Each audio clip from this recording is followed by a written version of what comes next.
x minus 1 in brackets, or less than 20. Well, simplifying the left, we'll have x squared minus x. That is after we've distributed the x into the brackets.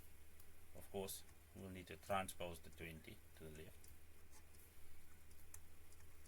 And that's all less than 0.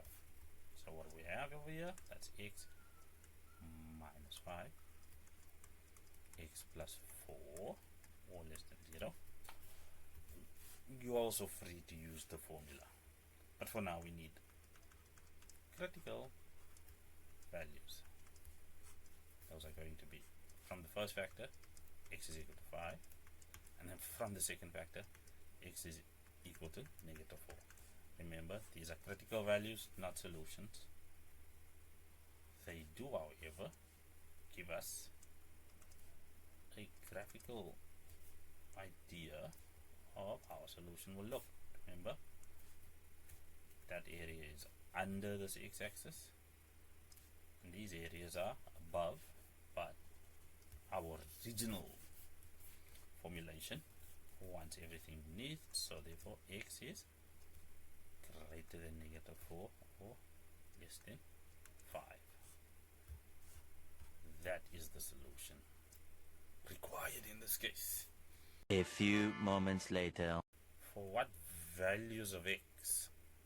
That's going to end up being a very important phrase going ahead, especially when we get to functions one day. However, for now, values of x. That just means 3x squared less than or equal to x.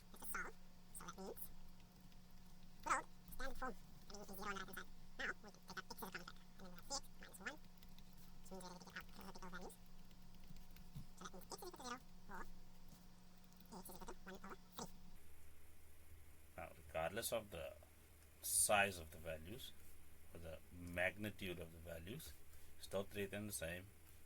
Smallest value to the left, larger value to the right. That's under, that's above. What are they looking for? Well, that's a match. Therefore, ax is greater than or equal to 0, less than or equal to 1 over 3. Not too bad, not too bad. That's it? That's it.